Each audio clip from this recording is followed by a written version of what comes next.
जन हुंकार के इस एपिसोड में आप सभी का बहुत बहुत स्वागत है। मैं हूं महेश बहुगुणा। आप देख रहे जन हुंकार एपिसोड। आज के जन हुंकार एपिसोड में सुप्रीम कोर्ट के लैंडमार्क जजमेंट की देंगे आपको अहम जानकारी। आपके ज्ञान के लिए संविधान का ज्ञान और कानून की जानकारी अहम है। और देखिए हमारा जन हुंकार एपिसोड। अप्रैल के मंथ में 2 जजों के आए तमिलनाडु गवर्नमेंट और गवर्नर के मामले पर दिए गए फैसले को फिर सुप्रीम कोर्ट ने मानो दोबारा पलट दिया है। अनेक ऐसे केस देखने को मिलते हैं जब सुप्रीम कोर्ट ने अपने ही पूर्व दिए गए फैसलों को पलट दिया और उसकी जगह एक नया इंटरप्रिटेशन किया है।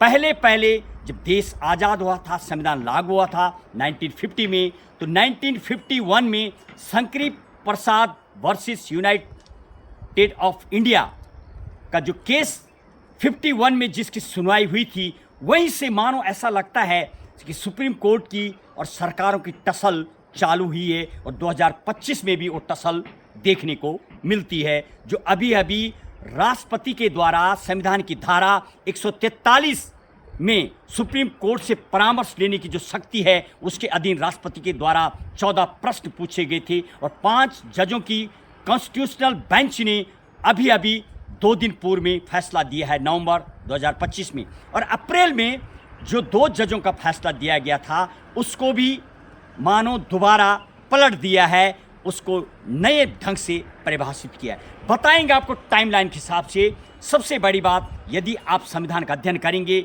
संविधान की धारा 13 क्लोज 2 में जुडिशियल रिव्यू यानी सुप्रीम कोर्ट को न्यायिक पुनरावलोकन की शक्ति मिली हुई है। दूसरी तरफ संसद को भाग 20 और आर्टिकल 368 के मुताबिक संविधान में संशोधन की शक्ति दी गई है।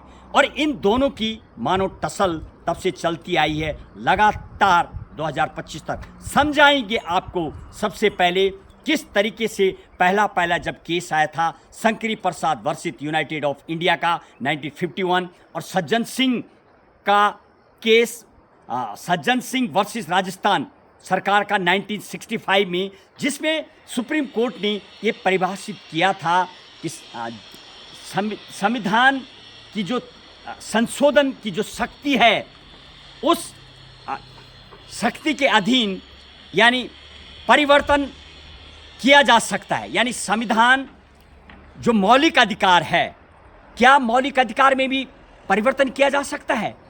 तो इन 2 केसों में 1951 और 65 में सुप्रीम कोर्ट ने समझाया कि यस, परिवर्तन किया जा सकता है। और फिर आया गोलकनाथ का case, Golaknath versus Punjab government का केस 1967, जिसमें कि सुप्रीम कोर्ट में 11 जजेस बैठे हुए थे और सज्जन सिंह राजस्थान के केस में 5 जजेस बैठे हुए थे। 3-2 जजों का फैसला, और इसमें 11 जजों का 6 जज कुछ बोलते हैं, 5 जज कुछ बोलते हैं। 6 जजों का जो फैसला आया, उसमें ये बताया गया कि संविधान से जब राज्यसभा, लोकसभा और राष्ट्रपति जब संविधान संशोधन किया जाएगा, तो यस, संविधान संशोधन के माध्यम से मौलिक अधिकार में भी परिवर्तन किया जा सकता है। पहले बताया गया और बाद में बताया परिवर्तन नहीं किया जा सकता है, जब गोलकनाथ केस में बताया गया। और फिर आया केशवानंद भारती का एक फाइनल फैसला, 13 जजों का फैसला, 703 पेज, 68 दिन की लगातार सुनवाई और 70 देशों के संविधान के कानून को मद्देनजर रखते हुए 13 जजों ने 7-6 से जो फैसला दिया, उसमें समझाया यस, मूल ढांचा यानी बेसिक स्ट्रक्चर थ्योरी आई सामने कि मूल ढांचा में परिवर्तन नहीं किया जा सकता है।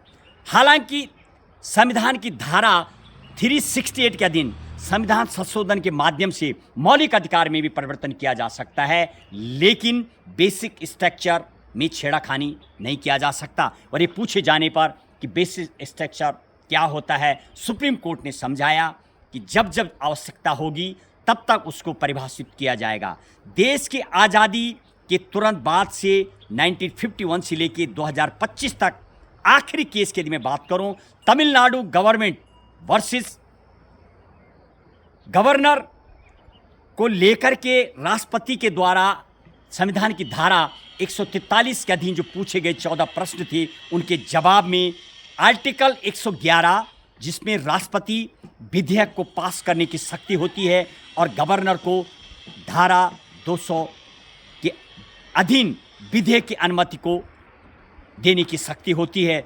लेकिन गवर्नर ये राष्ट्रपति कभी कभी इसको होल्ड कर देता है और वही मामला जब पहुंचा तो वहां पर 14 प्रश्नों को जवाब देते हुए क्या कहा, पूर्व में जो 2 जजों के द्वारा अप्रैल 2025 में जो डिसीजन दिया गया था, वहां पर टाइम वार्ड को लेकर के बताया गया था कि एक मिनिमम समय होना चाहिए।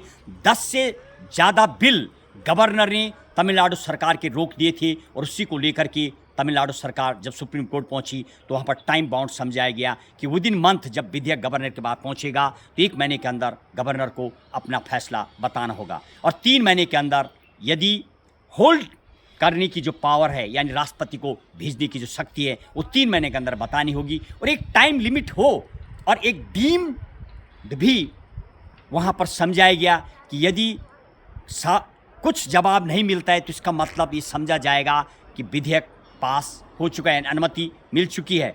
उस पर खास ऐतराज़ करते हुए ये भी राष्ट्रपति ने पूछा था, क्या सुप्रीम कोर्ट के जजों को ये पावर है जो राष्ट्रपति की जो शक्ति है वो एक वीटो पावर राष्ट्रपति के पास है, तो क्या वो वीटो पावर सुप्रीम कोर्ट पे है? लेकिन अभी जो नवंबर में फैसला आया उस पर अपने फैसले को, अप्रैल में आए फैसले को पलटते हुए सुप्रीम कोर्ट ने बताया, यस, सुप्रीम कोर्ट को जब राज्यसभा, लोकसभा और राष्ट्रपति के हस्ताक्षर के बाद कोई लॉ बन जाता है, चाहे वो संविधान संशोधन हो या कोई नया कानून जब आता है, तो उसमें सुप्रीम कोर्ट सिर्फ एक पुनरावलोकन आर्टिकल 13 क्लोज 2 में सिर्फ कुछ समझा सकता है। ये पावर तो है लेकिन कैंसिल की पावर भी नहीं है और न ही राष्ट्रपति को जो शक्ति है उसमें छेड़खानी करने का कोई अधिकार है। उसके लिए राज्यसभा, लोकसभा, पार्लियामेंट्री को पावर होती है, न कि सुप्रीम कोर्ट को। और यही बात सुप्रीम कोर्ट ने की है। लगातार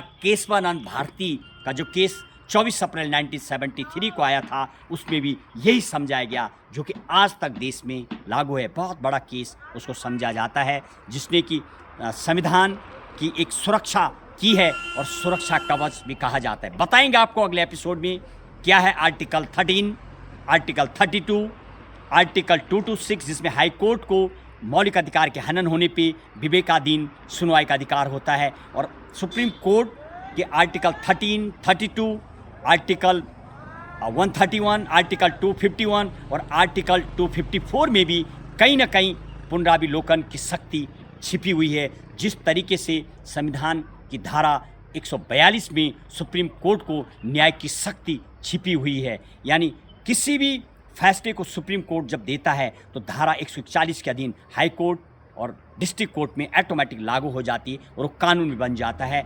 जब कभी संविधान की धारा 142 के अधीन न्याय शक्ति जब इस्तेमाल करता है सुप्रीम कोर्ट, बस इस तरीके से लगातार मानो ऐसा दिखता है कि सुप्रीम कोर्ट और सरकारों की टसल जब से देश आज़ाद हुआ 1951 से लगातार 2025 तक देखने को मिला है। जो केस अभी फैसला है, क्या कहेंगे आप?